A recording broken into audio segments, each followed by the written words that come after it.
Well,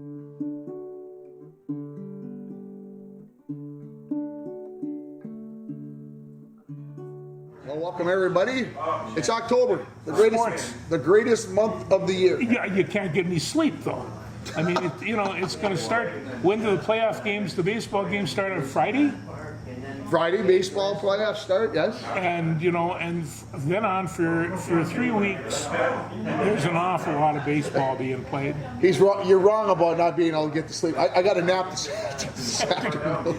To take those short naps are good for a man your age. This was it was about an hour I got. It was yummy. It was delicious. See, good thing I didn't call. I still could be doing it if I had woke up. Yeah. So there we go. It is possible. But I believe it was well deserved. Well, I know the hours that you're putting in, and then yesterday you did a swim meet. I did a swim meet and a volleyball match. And a volleyball match. I can still talk, folks. That's maybe the miraculous part. Yeah, it's. I'll be honest with you, George. When I got done with the swim meet yesterday, I had doubts whether I should drive to Badette or not because I didn't know where my voice was going to be because they gave no rest to me at that swim meet. It was after the 15-minute break, it was continual event. We couldn't even get a commercial, and it was they ran 21 races in a row, and I felt like it was. And the volleyball match was worth the trip. It was worth the trip. Unfortunately, the Broncos lost. Two teams, Lake of the Woods, 16-2 coming in. The Broncos were 13-5, and I talked to somebody today, and their name will remain nameless, but they thought the Broncos played very poorly last night, and I said, wait a second. You just told me that Lake of the Woods was a very good team, and now you're telling me that the Broncos played like baloney, and they were within 5 points of winning set 1. They had to go to extra time in set 2. I said they won set 3 and they lost set 4 by only 3 points. I said, so what are you trying to tell me? And they really couldn't put it back into words that the competition means a lot. The Broncos are a good team. Yeah. And I think in defense of this person who said this, I will say this. I think Lake of the Woods at times was overly aggressive, hitting the ball. And not is that a home court type thing, or? It could be. They have got 4 hitters that are. I watch the Willie girls on a regular basis for the Broncos, and all respect to them. But these 4 girls it would be tough for those 2 to find time against those 4 from Lake of the Woods. So they're very good in that respect, and. The Broncos were there. Lake of the Woods made some mistakes, but they also made some unbelievable plays. It was good volleyball. I don't know if you've never been to the Lake of the Woods gym out there. It's a big place. It is a big place. And it was. I'm going to say 3/4 full. Oh, I know. I've coached basketball games in the place, and I'm telling you, when the gym is full, and when International Falls is there, it's generally full. It's a little intimidating. It was a good show. I would have to say that I would be wrong if I said he made for a really long day, but it was definitely worth the trip. Yeah, sports addict like you, it feeds you. Yeah, that does happen, doesn't it? Yeah. So, well, now that we kind of, we went maybe away from our format a little bit, but that's okay. What format do we have other than it's October and we should be talking football? And we haven't even mentioned the F word through the first 4 minutes or 5 minutes of this show. What the heck? George, come on. Okay, let's go backwards, and I'll start on Monday. And all of a sudden, I saw the Hollywood Smooth turn into the Hollywood Wreck, as San Francisco and my good friend, high esteemed Jimmy Garoppolo, took Aaron Donald and that Laden LA Rams defense apart. And I just sat back and I watched 10 plays with the volleyball game on Monday night at home against Chisholm. I came home. The score was, I think, 14-9, and then 17-9. They made at the start of the fourth quarter, and I watched till there was about 10 minutes left, and I said, okay. I know it's only a one-score game, but I was headed for bed, and I'll have to say I'm surprised. But you're disappointed with the LA defense. I'm disappointed with the LA offense. Well, there was no What LA the heck? offense, and the thing of it is that when you take a look at San Francisco's defense, it is one of the best in pro football. And Boza, my good friend, at the end, he was having himself chum night, and on the other side, they were attacking the same way, but they put my friend Matthew under, well, severe annoyance. 7 sacks, a pick 6. That was the one, yeah. The pick 6, and you don't see pick 6 from guys like Matt Stafford. It doesn't happen. He's been around for too long. He's been around for too long, and he can see that setup. You can, on TV, we have such an advantage because we can see it from that upward angle. When they talk about the eye in the sky, it's true. You have a perspective when you're high that you can't get from the side. Not that kind of high either, you No. Hey, you know what I thought of? So I didn't see the interception till Tuesday, sometime during the day. But when they said this is the pick 6, the play I went back to our good friend Stewart. And in our Proctor playoff game that we won in 2002, Yeah. the big upset that we had during the strike year, 20 years ago. Oh my gosh, we're almost to there. I just hit me. That's going to be 20 years ago this month. Ooh. And, holy.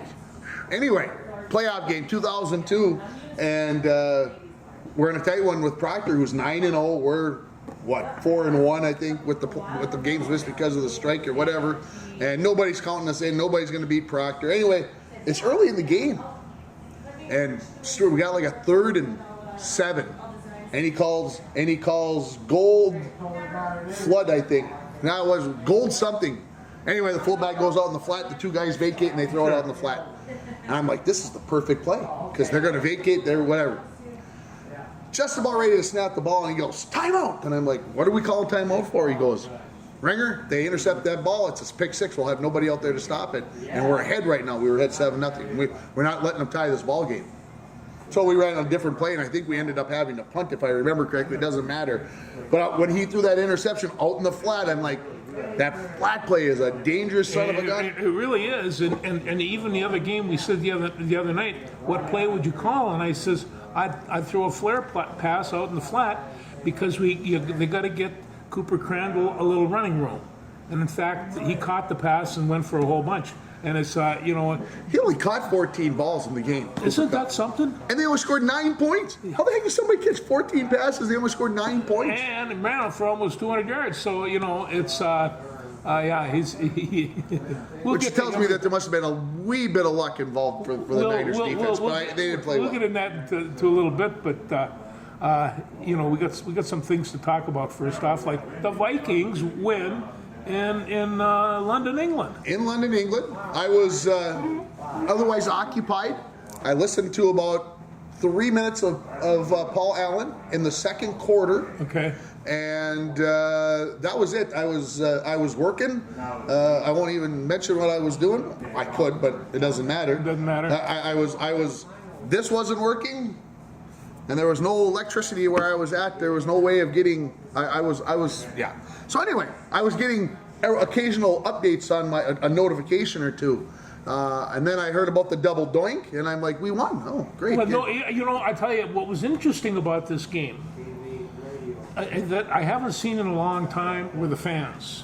The place was packed. Yeah. And a lot of Englishmen there, and they put on whatever NFL jersey seems to be handy, or maybe it's the only one they got. They're rooting for an NFL team, but not necessarily two that were playing. And I saw Cleveland, I saw New York Jets, I saw New England, the New England Patriots on an Englishman. I just think there's a little contradictory. When I was in Austria 9 summers ago now, I was surprised that American football was so huge there. I mean, not just NFL football either, but college football was big as well. I'm like, there's a thirst for it over there. Green Bay is going there with the Giants this weekend. And I mean, I hate to too bad that the Packers are going to win that game. I don't even have to watch it. I have to tell you, it feels good to have a game out of the way before lunch. And so you just, if you get up with a Bloody Mary at the Rainier Muni, and yeah. I'll tell you the other thing is that I didn't go to the Rainier Muni for my Bloody Mary I had one at the Gopher game for a tailgate. Maybe that was the problem. Maybe that was the problem. Yeah. I want to go back to the Vikings game, Yes, though, because I don't want to leave that. It was a fun game, and I'll tell you, one of the things that Alexander Madison, and we talk about this, who do you have for backups? Well, Dalvin Cook's got a good one. And, he can catch the ball. He's got a zig and a zag, really good, up the gut speed. I really like this kid. Some people might argue that he's better right now than Dalvin Cook. And did I mention he's a Boise State Bronco? And did you mention I think he's up for his contract after this year? That's the economic details I don't like to mess with. But right now, is he fun to watch? And then my new favorite pass receiver is C.J. Hams. They've been throwing the ball to this guy, and they've seen him catch it once, but the ball has to be in He's there. He's a Minnesota kid, of course they can. Yeah, and in the open field when he's got a 3 or 4 step, he's not so much fun to tackle either. No. He crumbles for another 5. So I'm glad to see that they kept him around. And I also noticed in the last game they put him in the backfield in order to pop loose Cook once in a while. And I'm not even sure it was just Cook. They might have done it for Madison, sure. But they put him in that backfield, and that's a great position. Larry Zonka. I'll say this. I talked to a couple people who said the Vikings, and especially Kirk Cousins, couldn't play worse. And I'm like, wait a minute, they won 28-25, and they're like, Kirk Cousins was horrible. And I'm like, but they won 28-25. Which one do you want? Do you want wins, or do you want a great Kirk Cousins? Well, of course they want both. But they're 3-1. They're 3-1, and everybody's, and even the players are admitting we're not good right now. No. So I'm going to defend the people who are saying this. They're not good right now. And you can, and there are times that I have to admit that Cousins wasn't right on. On the other hand, when you have people like Adam Thielen that can catch the ball and do some remarkable things that he did in this game, that loosens up Jefferson. 10 catches for 147 yards and a rushing touchdown. Yeah. Just the stats. Just the stats. So Jefferson gets in the ball game. Kirk Cousins plays horrible apparently, but he gets 10 to Jefferson, and the Vikings win. Anyway, did you think the field goal from Will Lutz was going to be good to tie the ball game? Well, yeah, I thought they would, because he nailed a 60 earlier in the game. Yeah. And, and so you figure, the guy can hit it. But, we always said once you kick that football, it bounces in real funny ways. Oh, yeah. And it does. He hit the pipe, and it could have just as well bounced in from that direction. And it didn't. It didn't. And it's so, it's like one of the things. There were guys after the game was over from New Orleans that had a smile on their face, like, how the hell how do you account for that? How can you go home and say, well, we lost this on a boink and a boink? There's no statistic for it. And I thought it was a very enjoyable game. Like I say, I mostly enjoyed watching the fans. I think Englishmen are taking to America. Every time they kick, they love that. They love to see it. Well, it was a game for them because Joseph hit 5 field goals. Yeah, sure. Yeah. So it was good, and I will watch on Sunday. What can I do? Frank Huso played for the Giants, so I'll pull for the Giants. Well, yeah, they're playing the Packers. You better be, or I'm going to throw you off the ship. When we're done, the show will be over. You're going to start cheering for the Packers. We're going to be in a bad place. And there was a time in my life I did. I can believe that. Because it was the only team around. It was the only team that was close to cheer for. Mm-hmm. What else from the NFL did we gather from the weekend? Other than the fact that I think I counted it up on Monday morning, I believe that there are 17 teams that are 2-2. Yeah, I tell you, we have that equality that they wanted all these years, and but there's one of them that's not losing their share, and that's Philadelphia. And when everybody says Jalen Hunt can't play this game, he not got the quarterback, and I'll say this: Jalen Hurts only threw for 204 yards, no touchdowns. He had a Kirk Cousins-like day, but guess what? Philadelphia won. But everybody, I don't hear anybody saying, well, I'm not in Philadelphia either. Yeah. Are they throwing Jalen Hurts under the bus because he only threw for 204 yards and threw an interception? I know Kirk threw, 3 on Sunday? Yeah. Somebody told me. I didn't even look at the stats. Because we won, because that's all that matters to everybody. As long as we win, it doesn't matter how badly Kirk does. No, but I remember I got a lot of venom on this one. One of the might have been one of Belichick's teams. They threw 6 passes the whole game, and you can do that and win a football game. It's possible. It was done for a lot of years. Yeah. It was. Yeah. Buffalo wins, but not in pretty style. They had to come back. Everybody's Josh Allen's the greatest thing since sliced toast and all this other stuff, and he has to come back. So, anyway, it is what it is. No, and then what can you say? My good friend Patrick Mahomes, he's Is Tampa Bay done? Well, wait. Let me rephrase. Let me rephrase. Before you answer, let me rephrase the question. Is Tom Brady done? There has to be a change. There has to be a change of generation, and I thought it was there last year. Big Gronk thought so. Now he's really out there making money in commercials. It's Is it the wife that's putting all this get your buns home thing, and he's not there 16 hours a day doing what he needs to do? I'm not trying to blame anybody, guys. No, I think if you're distracted, it's tough. I think he truly loves the game. He's addicted to it. He wants to play it for every ounce that he has. Guys and gals, I agree with you, but at some time your body's telling you can't do it. He can't do the things that he used to do. And he's 45 do you see years it when he's out there? He never looked stiff, or he never looked really mobile. He always looked smooth. He's never been, And he just forever would do this and do that and do this and do that and get away with all this stuff. He doesn't look that smooth anymore. And he's doing it because it's automatic. No, boy, I'll tell you, when that pistol's cocked and loaded, it can still find the mark.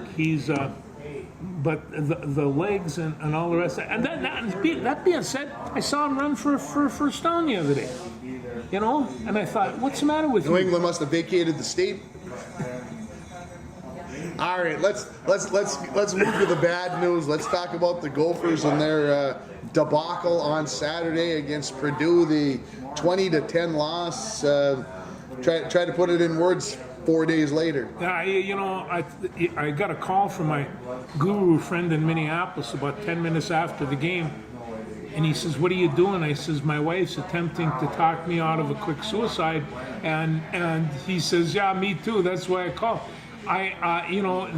It's hard to really, that a Big Ten season, you're not going to go away without some hair getting mussed.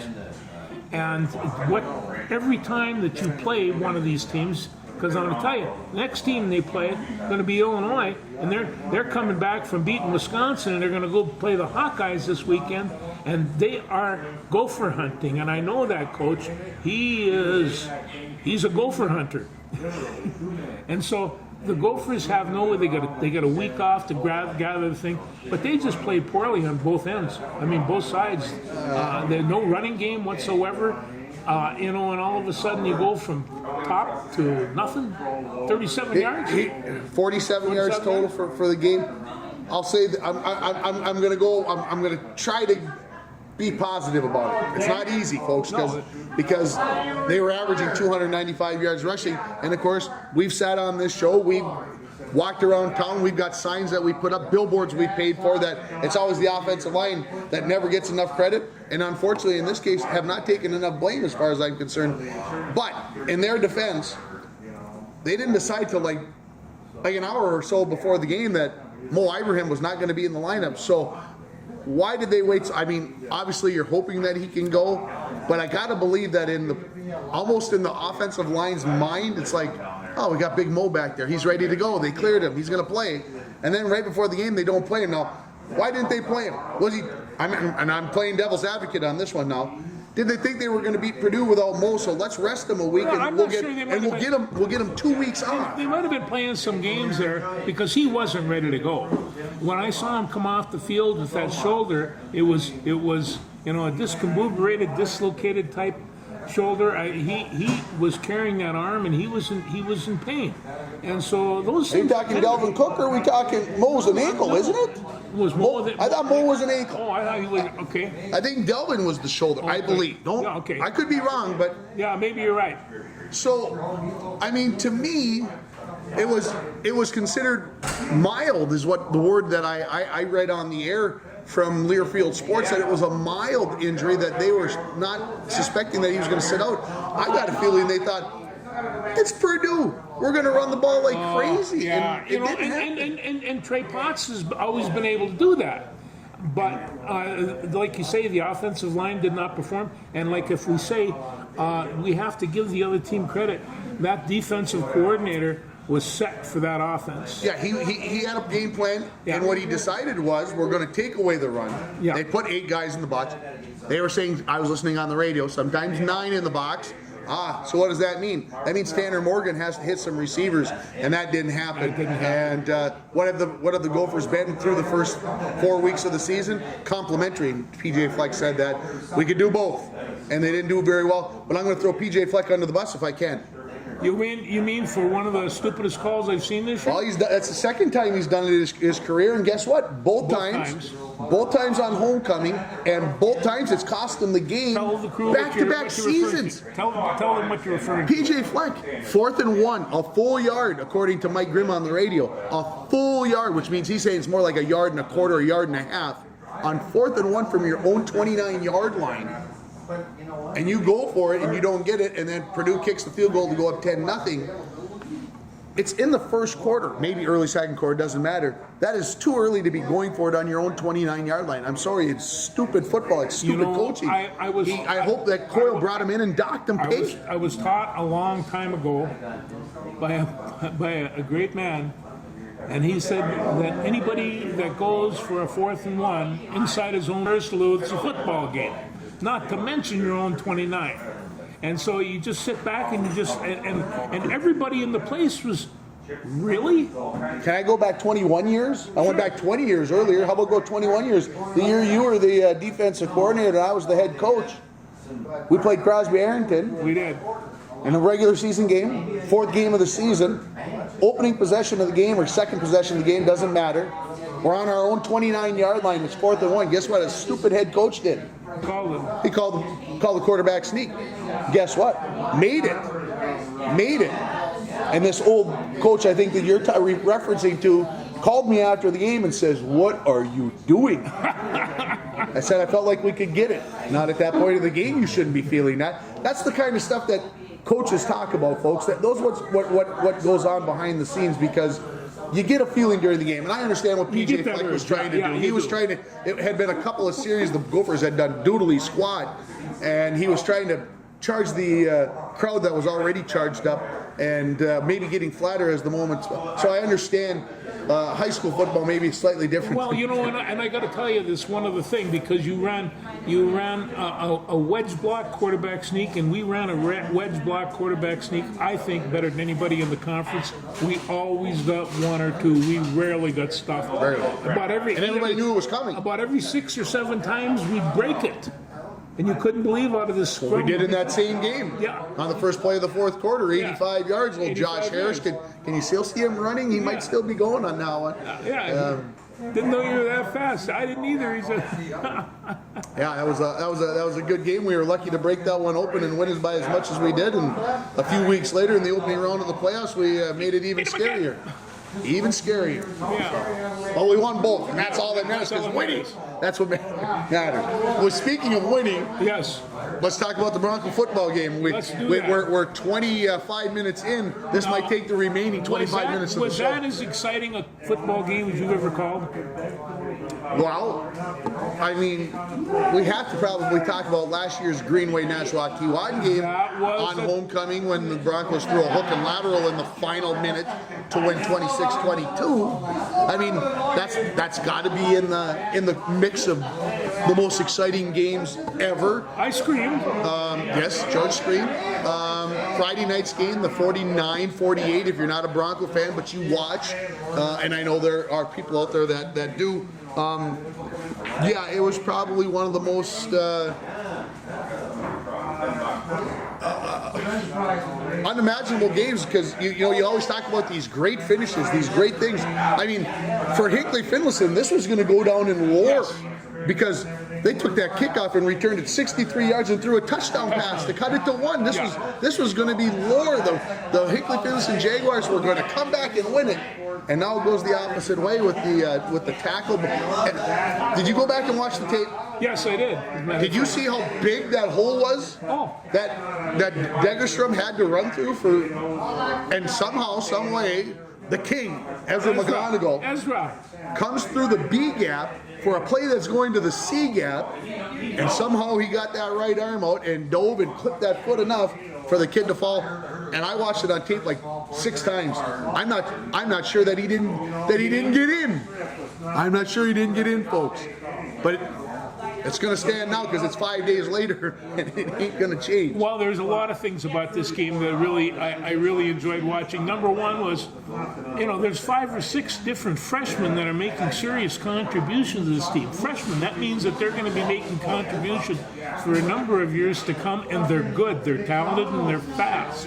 I call them the super frosh, but these guys are really something, and they're led by characters like Ezra McGonigal, who is on defense. Man, he is fearless. He'll play any position. Just give me a shot at him and let me go. He's as much fun to watch as there is. And then, of course, like you said over and over again, Cooper Crandall is worth the price of a ticket. You didn't have to pay on Friday night. Yeah. So But then the one that's come on. I mean, we've got good leadership with Braden Skifstead and Seth Lynch, and I'll tell you the one that's really kind of impressed me the whole way that's come along is Cody Jocelyn. He is on defense. I mean, I thought, okay, so offense, he's got this and this. He threw 5 touchdowns. First Bronco quarterback ever to do it. Well, there you are. And on First defense, he reminded me, he's standing on the line of scrimmage with his hands on his hips, and he's looking for people to get rid of and to tackle. And that's what he's there for. You can see the intensity in his eyes, and I think since he's been playing that interior line, he's improved overall as a quarterback and a leader on that team. He's a lot of fun to watch too. So.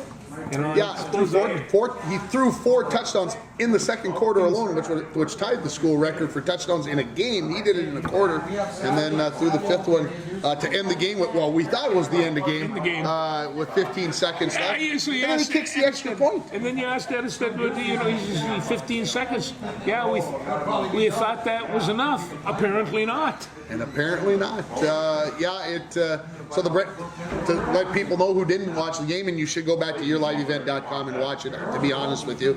The Broncos score with 15 seconds left, go up by 49-42, kickoff. The kid returns the ball 63 yards to the Broncos 17, and we looked up at the clock, and what did you see? 0-0-0. So we all thought we had won. But the ref was right. Go back and watch the film. There was 1 second left when he was tackled, no doubt about it. And they put the 1 second back on the clock. Hinckley Finlayson throws the touchdown pass, makes it 49-48. Each team calls a timeout just to add to the drama. And then Degerstrom gets stopped a foot short, and the Broncos win 49-48. We can go back. How about the hook and lateral? Well, you're going to love a football team whose one of their standard plays is a hook and lateral. It's just like, this is a play that a team uses once, maybe twice a year, maybe. Well, we've only used it 3 times this year now. 3 times. Hey, anytime that the situation is right. I tell you, though, part of that hook and ladder is getting that hook pass down, and the kids are catching the ball a lot better. I mean, you got to catch the ball, but you got to be able to have the timing for it. And the timing right now is impeccable. All 3 times they've run it, it's been spot on. the thing that I've noticed, and I don't know if you have, but I have, the Broncos ran it last year, as I mentioned earlier, to win against G&K, who the Broncos played this week. And they ran it twice 2 weeks ago, and they ran it once this past week. What do all four of those plays have in common other than their hook and laterals? They're all on the Broncos side of the field. Well, they were too. Don't tell G&K that. They'll never figure it out. Let me ask you this. They'll never figure it out. Do you think G&K is going to be working on this week? Oh my gosh! I bet they're putting it in the playbook. I bet you they are too. They're putting it in the play. If it wasn't there, it's there now. Yeah. No, the Broncos, like I said, ran it impeccably. It was after a turnover, and of course, what are you supposed to do after a turnover? You're supposed to go for the throat, go for a big play. I thought they were going to go deep. I was wrong, and I think maybe that's what Hinckley Finlayson D-backs were thinking as well. And Charlie Greenlee, a couple of touchdown receptions in the ball game. Not only did Cody throw 5 touchdown passes, he was 21 for 37 for 324 yards. No, that's a career. That's a career for the guy. And Cooper went for 173, so the Broncos had over 500 yards of offense in the game. And they almost lost. They almost lost. Well, they got 49 points. 459 yards, I believe, for Hinckley Finlayson. So almost 1,000 yards combined in a high school football game. It reached the highlight score on TV that night. Did it? Oh, yeah. When I called the TV stations, I did leave a note that you could go see it on yourliveevent.com. Well, they didn't show any of the plays, but they put it up there with gold trim on there. International Falls sneaks by. Yeah, it was exciting stuff, exciting game, and like I said, we probably could go. We talked about it on Coach's Corner for probably 15 minutes, and we probably could have went another half hour easy on it, folks. Because it was one of your great Coach's Corner shows. I have to admit, yeah. Yeah, it was a game that people will be talking about for years to come. Maybe in some unfortunate way, it might overshadow that G&K win last year because of how this one played out. The Broncos came from behind 4 times, took the lead 4 different times in the game after trailing. That I don't know if that's always been the case even in some of the other games this year, but for some reason this team stayed resilient. Braden Skifstead talked about it. 48 minutes, it was homecoming, all that stuff. And a lot of teams don't play well on homecoming, Gophers, because they're distracted because there's other crapola going on. The Broncos, they pulled it out, and we get to go to Dixon Barley this week, which of course is a classic place. You got to play at Dixon Barley several times, yes. Several times. Yeah. I played at Dixon Barley once. Yeah, when I was playing with Masabi, we played Itasca there. Oh yeah. So, and of course, we've watched and coached how many other games there. So this is just one of those classic field, if places. you're not been there, is kind of a pit, and you can just see that this was an old iron ore mine, and they just kind of leveled it off, threw some black dirt and some grass, and there you go, guys. And it's just as good as you're gonna get. It's good as you're gonna get it. And the guys that played on that field, and they came up against you, were just about as hard as that field. But I have some great memories, some bad memories for the Bronco fans. Oh. We won a section champion there. That's the one that goes at the top of the list, at least for me. I know Stewart won a couple of section championships at Dixon Barley, but I got to win that one in 2000. Right? No, 2000 before we. So that was pretty good. I was on a goal line stance, and I was slapped and directed to go to a gap, and I should have been shoving it right down the middle, and I went out to my left, and that was the wrong place to go. Whoops. That's what you remember about Dixon Barley. It'll never go away. It'll never go away. 55 years later, and it won't go away? It's still eating at you? Oh. No wonder you're so skinny. Come on. Okay, we only spent 9 minutes on that Bronco game. Okay. That's pretty good. We did okay. That's not too bad. That's not too shabby. Yeah. So, Timberwolves. Timberwolves got started. They did. With a win on the road without Cat, who was in the hospital last week with a throat infection. Well, he's very susceptible to COVID, so they were in. Apparently, he's kind of susceptible COVID sickness-wise. So they had him in the hospital, and so I would guess that he probably won't play during the preseason. I would guess they'll have his butt on the bench. Gobert did not play last night. D'Angelo Russell didn't play last night, and they still beat the Heat. Means nothing, folks. I understand it's the first preseason game. Type thing. But I did watch New Orleans play, and Zion's back in business. I don't know if he lost any weight or anything, but Let's hope so, for his sake. He's hustling and bustling up and down the court like a linebacker. But once he gets underneath, he is deadly. He's a very fine basketball player. Charles Barkley, the round mound of rebound. Yeah. Yeah, that's Zion Williamson. Yeah. He does need to shave off a little weight, no doubt about that. Yeah. So we'll talk more about the Timberwolves as they come up. Yeah. The Wild lose last night for the first time in the preseason. To the Blues. They even during the preseason they put the jinx on the Wild. Yeah. Well, they put the jinx on the Wild once in a while, but didn't the Wild beat them in the playoffs last time? No, they lost to them. No, they lost to them in 6 games. Oh, that's what it was. Yeah. Pot lickers. Yeah. Anyway, we don't like the Blues. I was okay with the Blues, but they're now dead to me. They can whatever they've done, they've got something.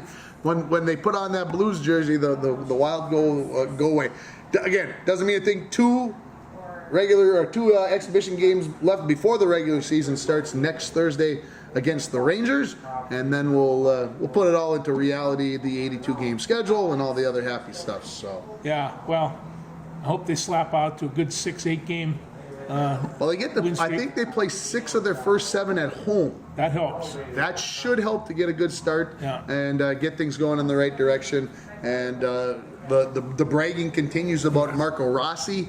If he is sent to Iowa, I think there will be a revolt amongst Wild fans. Seems to me there's a lot of people really like him. Yeah, and of course they like their Kirill, and we'll see how all the lines pair out. It's going to be fun to watch as it goes along. So there's your hockey and basketball update. Like I said, hockey season starts next week, so we'll talk a little bit more about that then. Shall we talk about Mr. Judge? 62 home runs. I saw a picture of that one today, and there was no doubt it was a homer. Yeah, he got a hold of that one. I have to say, last week we sat right here, and I think both predicted that he was going to get it, and that he might be to 65. It's obvious that the pressure was there. I believe he was pressing. They put him into the leadoff spot to make sure he got every at bat that he possibly could. And frustrated yesterday afternoon, they played a doubleheader, but he got it in game 2 last night. And I guess I feel okay about that. It is a Yankee, and again, he does play in that Cracker Jack, so he probably got half of those home runs. Okay, a quarter of those home runs were freebies. They were probably pop flies in most stadiums. That's being mean. I remember the big home run race, and it wasn't a home run race. They were number 3 and number 4 in the lineup with Mickey Mantle and Roger Maris, and they were, just swatting back and forth, sometimes getting 2 a game and doing all the rest of this stuff. But the pressure got so much on Maris, he started losing clumps of hair. So these guys do feel the pressure when they get on that, and it's in the papers every day, and people are screaming, "When are you going to do this? When are you going to do that?" Not, my God, you're Roger Maris. It's not like that. When are you? And the pressure does get to these people, and you take a look at Aaron Judge, and you think, what kind of pressure could ever get to this guy? Because when he's holding that stick, he looks invincible. Right before I came out to record the show, right after my nice nap, again, I'm just going to keep reminding you, I got a nap. And it wasn't in a car. It was naps in cars have been very popular lately. But anyway, I will go to the fact that SportsCenter had a nice little piece on it, more of a retrospect of the whole season. He didn't hit a home run in his first 55 at-bats. Wow. That's 13 to 14 games approximately. Did not hit a home run. Yeah. And nobody would ever thought that he was going to hit 62, but then, of course, by June he was on pace to keep hitting the way he was. And then they talked about the fact that the Yankees were the hottest team. Everybody thought the Yankees had 60 wins at the end of June. Nobody can touch the Yankees. Well, then the injuries and the team started to swoon. But as they said, but pitchers kept throwing to Judge because there was nobody else around in the lineup. Well, we'll take our chances and see if we can get the big fellow. Oh, well, he kept hitting home runs. And he made it to 62. He's got 1 game left today. They get off until at least Tuesday. So I would assume that he'll be in the lineup today. Just because, well, 63 is better than 62, right? And he's in a race for the Triple Crown, and he's 4 points behind Luis Arraez from the Twins. And they put this stat out there. If Arraez goes 0 for 4 or worse, and Judge gets 3 hits, then Judge would win the batting title and would have the Triple Crown. Well, just think about this. You got a guy that has, how many RBIs did he hit? Does he have? 131 right now, I think. 131 RBIs, 62 home runs, and he's hitting 311. 311. Yep. You know, that's not bad. So I'm sure the Twins are pregame shows just starting over here. Yeah. I would assume that the Twins know this stat, that, you know, Arraez, if he goes 0 for 4, has a chance to lose the title. I would assume Luis Arraez is going to be in the lineup. 1 hit would put it away, but if he gets to 0 for 3, Luis will come out of the ballgame. He is not going to lose the batting title. That is not going to happen. No, and they shouldn't. And exactly, they should. As much as Luis probably wants to go out there and do it. No. Yeah, they're going to do a little thing on Arraez over here. All rise on Arraez. Yeah, he's had a heck of a season. He's 25 years old, and you know, he was batting in the 340, 350 area early in the season, through the midway portion of the season, and then cooled off, and that's going to happen. And the scary part about it right now, I think batting 315, I think is like 4th best in the entire majors. It's best in the American League, but it's 4th best in the majors. I think the last time I looked, 327. That's not bad, don't get me wrong, but it's not great. You know, Mauer won it with 348, 365, and you're like, that's a batting title. When you bat over 333, when you get better than 1 out of every 3. But Yeah, the 33%, that's huge. But Tim Kirchin and others will say, right now with the relief pitching the way it is, the way managers are using relief pitchers, it's very difficult because of the new rules with more pitching. You're not getting those late inning at-bats against starting pitchers that are in the game. I know we all like to see starting pitchers go into the 7th, 8th, and 9th innings, but you're not seeing that anymore. Well, no, you're always getting get that fresh reliever that go out and throw 100 miles an hour, and all of a sudden, I mean, if everybody's throwing 100 miles an hour at you every pitch, you're not going to hit many. Makes it tough. It's Makes it tough. Playoffs are set, They are. and all the teams are in. The brackets out. So do you want to make any predictions on who's going to win the series coming up? I think I have it here on my phone You somewhere. mean the final bounce? Oh yeah, well here. So we've got Tampa Bay versus Cleveland. Okay. Who you going to pick? Just gut 3-game series. Well, I tell you what, Cleveland is home for 2 of the 3. Cleveland's kind of made a little bit of a believer out of me, so I'll go with Cleveland. I'll take Cleveland as well. The other series has Seattle at Tampa Bay or Toronto. Excuse me. Toronto gets 2 out of 3. Yeah, I got to go with Toronto there as well. Okay, I will as well. Let's go. So the Yankees and the winner of Cleveland, Tampa Bay. That'll start on Tuesday. We'll have plenty of time to make a prediction. There'll only be a couple of the games out of the way. On the National League side, the Phillies are at St. Louis. You know, I'm gonna go with the Cardinals because Jay Barkowski would have a fit if we didn't. no, cousin Joey would yell at me because he watches the show, and so you know, You don't need that kind of pressure. no, that's for sure. Pujols is going to hit a couple. And then San Diego and the New York Mets. You know, the New York Mets, they're a very good baseball team, but pitching, yeah, and the rest of it can be a little bit shaky.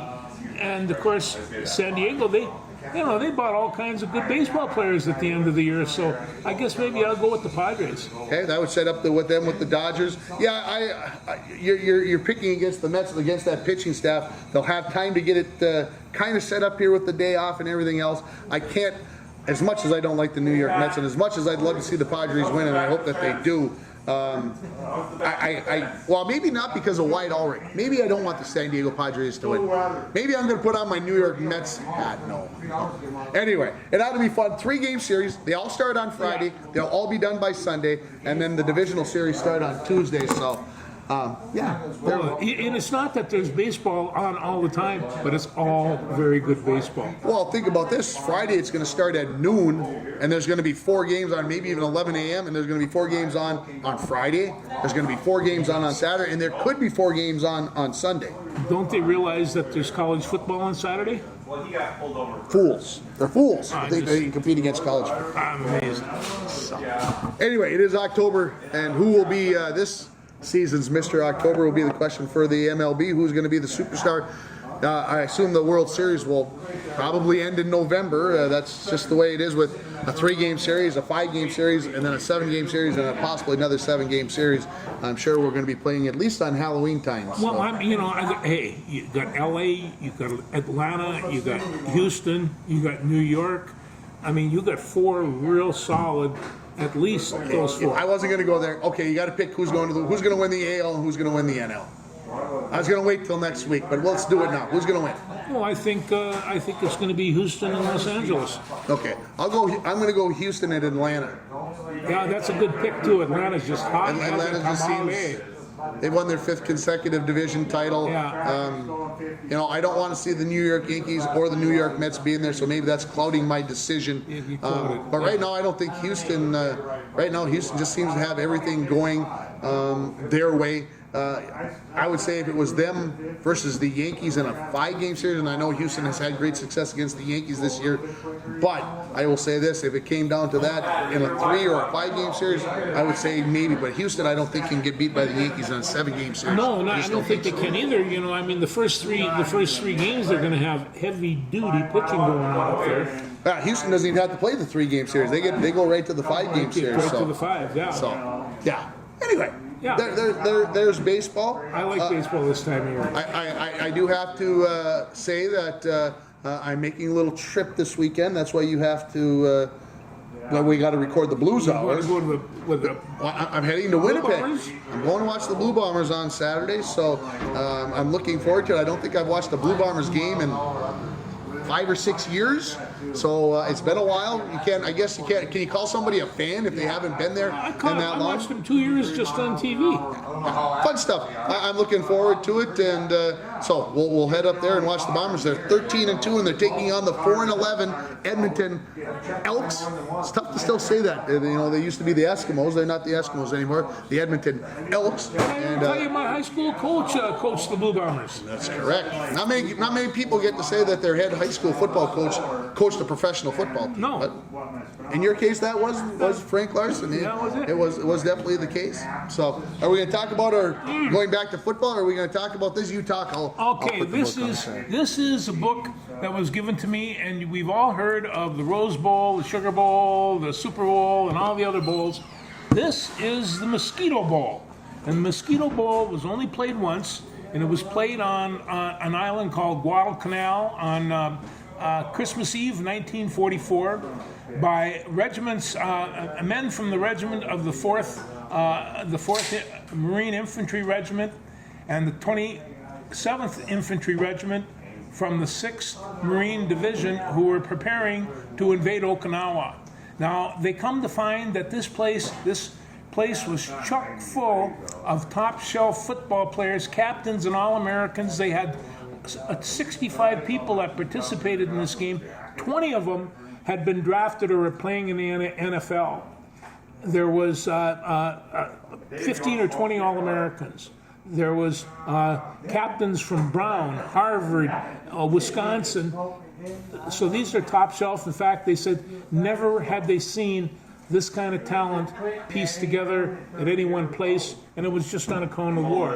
And this is the story of these guys who are preparing to go to Okinawa, and it's a bittersweet story because 15 of 65 did not make it back. But this is my recommended read. The guy that wrote it is a guy named Buzz Bissinger, and he's the guy that wrote Friday Night Lights.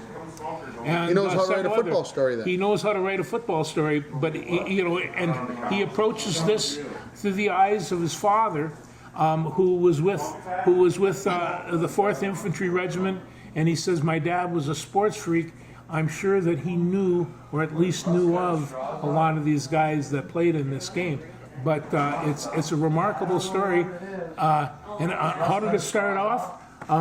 Hey, my team's better than your team. Nah, they're not that bad, and it was just like a kind of a bet between rowdy Marines preparing for war, and that's the Mosquito Bowl. Look how thick that is, and then you look at the writing. It's small. This is an investment in time right here, folks. This is not one of these books you'll get through in, well, for me at least, like 10 sittings. I'm going to tell you what's going to happen. Don't worry too much, because I see the Mosquito Bowl becoming a movie? Yeah. Wow, there you go. Tim loves a great book that becomes a movie. It's way more time efficient for me. The Mosquito Bowl. The Mosquito Bowl. I can't wait to see it come out on film. Who's going to be the star? I don't know. Oh, they'll find some young snapperoo looking like a tough Marine. We better wrap this up, because We do. I need to get home and pick up the Elijah from school, make sure that somebody's at the house when he gets there. No, I've got obligations as well. I'm heading for town, and my dogs are still at the cabin. All right. Yeah. Let's do it. It was good. Do it. It was a fun week. Hopefully it'll be as much fun next week. Thanks, Yeah. everybody.